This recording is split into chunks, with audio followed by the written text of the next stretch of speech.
more can I say? Top Billin. All right, y'all, fly, Eagles, fly.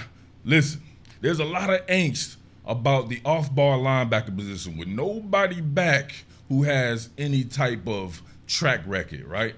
Now, there are some talented guys on there, most notably my guy, Nakobe Dean, no doubt about that. I've already made it known what I think Nakobe Dean is going to do. Now the cream is starting to rise to the top on the other side, right? If anything, there's going to be some quality depth there with the additions of Zach Cunningham and Miles Jack, Nicholas Morrow in the fold as well. But the cream is rising to the top in the form of Christian Elliss. Now listen, I've done a film study on Christian Ellis' brother, Caden Ellis, plays for the Atlanta Falcons. That dude right there, right, he's damn good. Inside-out type player, right? He can play at edge in a 3-4, or he could be off-ball in a 4-3 or a 3-4, right? Very versatile. There's a lot of that for his brother, Christian Ellis. Now, his brother's probably more of just a off-ball linebacker. He could probably give you a little time on the edge and everything, but as an off-ball linebacker, his football intelligence, some of the stuff that I've seen from him in this Cleveland Browns game, man, off the chain right here. So if you see them right here, they're in their nickel set. Remember I told you before, you'll have that odd front look with the two edge players in the motorcycle stands as we see here from Nolan Smith and Teron Jackson here. Now on this screen, right, they want to widen Edwards out here. See, you know what? That's funny. He reminds me of T.J. Edwards. Right, Christian Ellis reminds me a lot of T.J. Edwards, and I saw that last year when he got a chance to play next to Nakobe Dean. I believe it was in the Titans game. So keep that in mind there. Very similar skill sets there. But Christian Ellis right here, they want to get him widened out on his screen and watch him use this to his advantage right here. So you'll see the aiming point right there. If you've been in this position before, when it gets to be super easy like this is for Marlon Tuipulotu, he's already thinking in his mind, he's like, damn. He's like, I got him, coach. Uh-oh. I don't have him, coach. It's an influence block, right? Widen that out just so they can hit the alley. But look what he does. Christian Ellis right there. I don't know if you were able to see that right there, right? He stays widest of the widest to try to funnel it back to traffic, right? You see him squeeze right here, right? He's on the squeeze, coming downhill right there. And watch him use the lineman to his own advantage right here. Great job by Morrow, I believe, as well, keeping contained there. But Christian Ellis goes ahead and uses the offensive lineman, right? Pushes him to the running back, right? And is working with that inside shoulder force. Nowhere for the running back to go but down to the turf. You see him right here. Bang. Fertilize him. He may still be asleep. You can see it right here. He's getting up. He's like, oh. Right? It was mind-blowing. He's like, damn, how he used my own player against me, right? See him once again. Knife through that. Keep that inside shoulder force right there. Use the lineman to his advantage right there. Forced it back inside. Rolled it out on the tackle. Bang. He might even got a tackle for loss on that one right there. Great football intelligence on this guy. No doubt about that. All right, I get it, Mr. Hater, man. It's preseason. They're not playing against any elite competition. I get all that, right?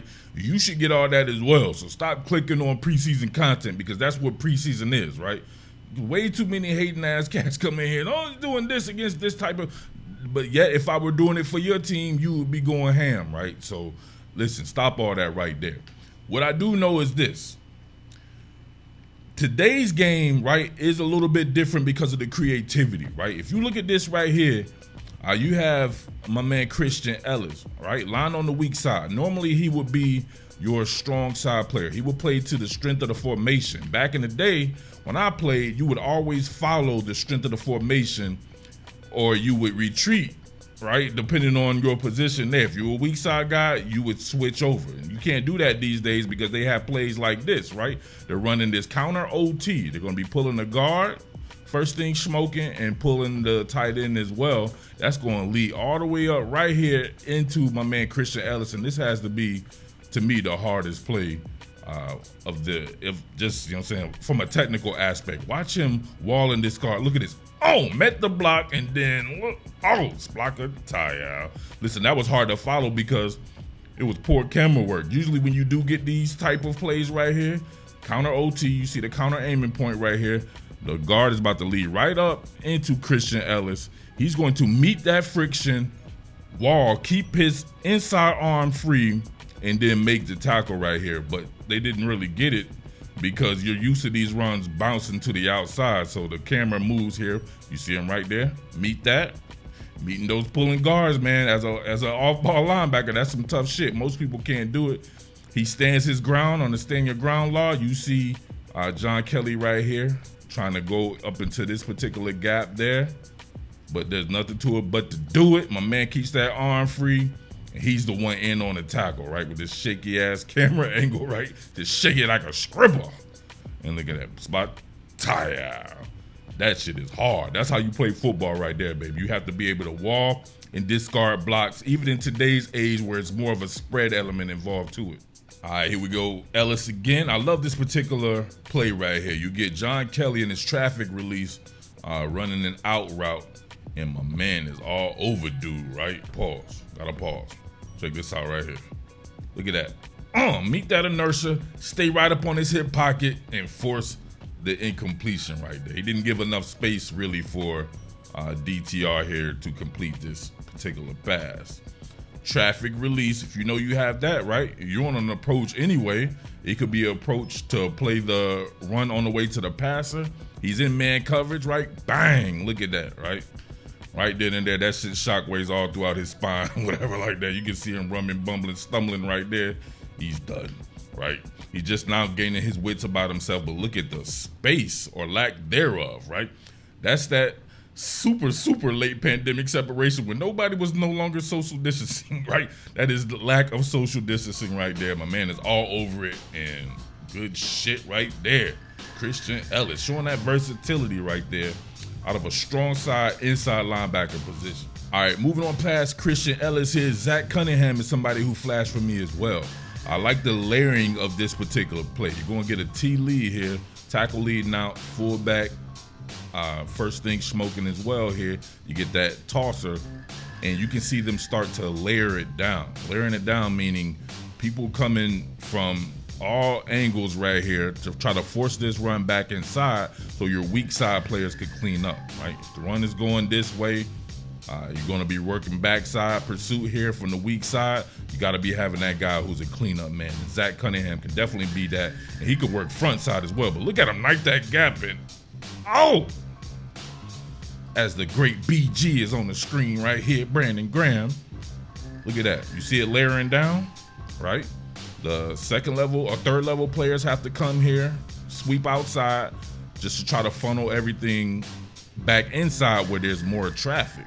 So when you get that, one layer, two layers, you see how he immediately takes presence on the outside. Now look at the back. He has to kind of slow play it because everybody's coming from that inside out pursuit. And he really has nowhere to go. And you can see Zach Cunningham right there screeching. Oh, lots of fertilization going on in this game right here. Great shit by Zach Cunningham right there.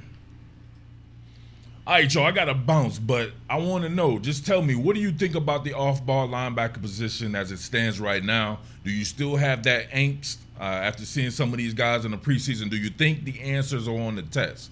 Meaning, is it going to come from someone outside of the organization, or do they have enough talent right there to where they can choose from a combination of Dean, Ellis, Cunningham, Jack, Morrow, and that be good enough for a team with that type of defensive line, right? And some of the guys that they're putting on the outside of JB and Slay. So let me know what you think about that, man. As always, man, it's your boy Jersey Murph representing South Jersey. I representing Jersey, period, right?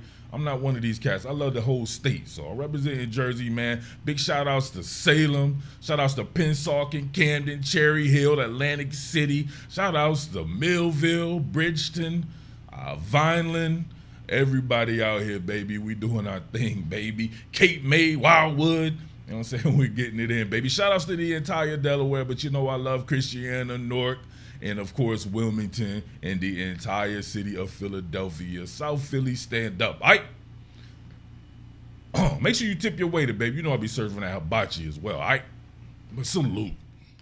What more can I say? Top Billin.